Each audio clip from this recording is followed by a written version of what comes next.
Hey guys, Fizz here, and today we're going to be talking about one of my most looked forward to games of 2015, Halo 5 Guardians. Now, there's been a lot of controversy surrounding this game, a lot of quotes that people have thrown around that were not exactly, see-through. A lot of these things, with game development are very complicated, and so a lot of these things that the developers are allowed to say can get a little skewed or taken out of context. A lot of concern about the campaign length and the frame rate resolution of the game. Just a lot of stuff that's been talked about, and we'll get to some of that stuff later on in this video. But for now, what we're talking about is the new information that we got today at Gamescom in Germany.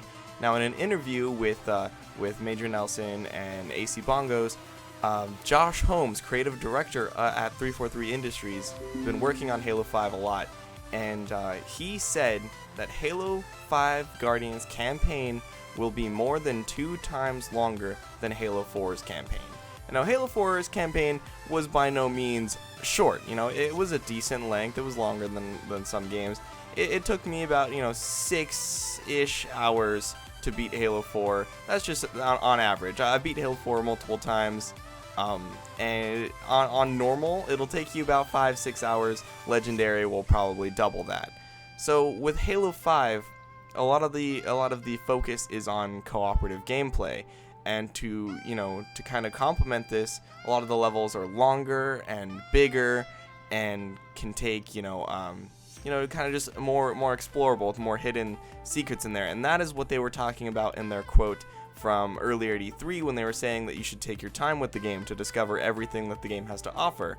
But now we officially have like a estimate on campaign length. Now, with Josh Holmes' quote being that this game is approximately 2 times longer than Halo 4, that's just playing through the game, not finding any of that hidden extra stuff.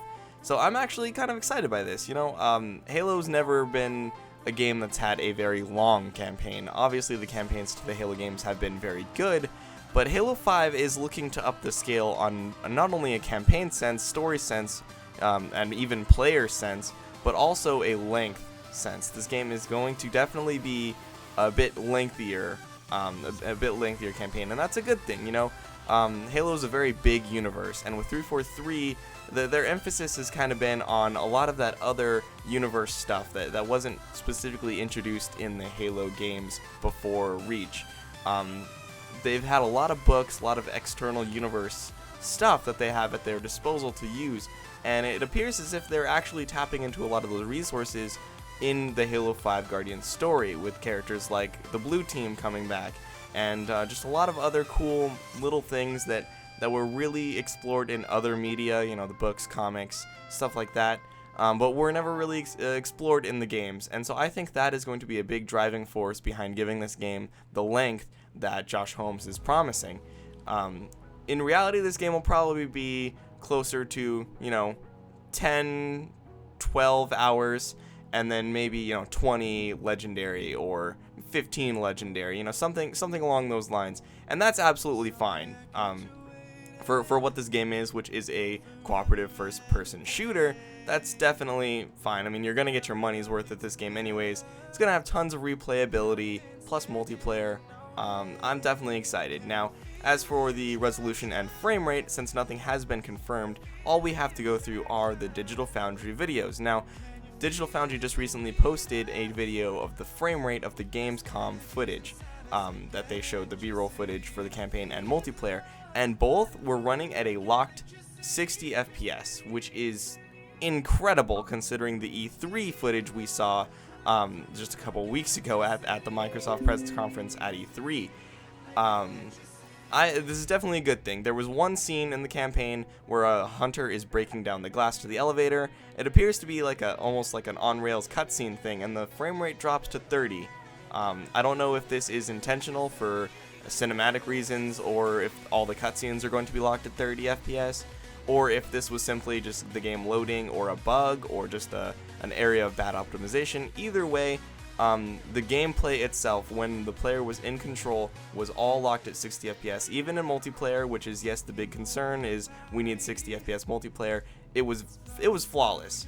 As for the resolution, the E3 resolution was dynamic with 810 by 1150 or something like that resolution. that would scale all the way up to 1080p. But the gameplay that we saw, again, we don't have any confirmed official numbers, but the gameplay we saw definitely looked a lot sharper than the E3 gameplay, definitely more than the beta, and the beta was running 720p back in December. But no, this gameplay was looking pretty slick and fresh.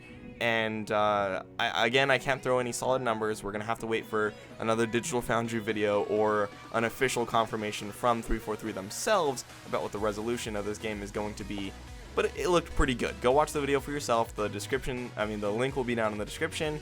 I highly recommend you go take a look at it because the gameplay does look fantastic. Lots of people are going to complain about the way this game looks, but again, this is a Microsoft exclusive game, an Xbox exclusive game at that, and is gonna get lots of hate. But if you enjoy this video, a like, comment, and subscribe if you haven't already. Today's question will be, are you guys excited for Halo 5? There's a lot of hate surrounding this game because fanboyism is very prevalent in this day and age. However, I'm very excited for this game. The competitive scene is actually looking pretty optimistic for this game. Josh Holmes also said in that same interview, which I will have a link to that as well, he said that there was a big focus on competitive play, and they even hired pro Halo teams for the studio to, test these things, test how the esports is working, and that there's a very big esports push for this game. And that's what they showed at Gamescom. Was they had Epsilon and Optic play around and capture the flag, and that was very fun to watch. It looks very good, and I'm very excited to see this push towards arena style multiplayer, and then as well as have that other Warzone multiplayer as well. Which should be nice and fun. But again, question is, are you guys excited for Halo 5 like I am? Comment on that down below, and I'll see you in the next one. Stay classy, guys.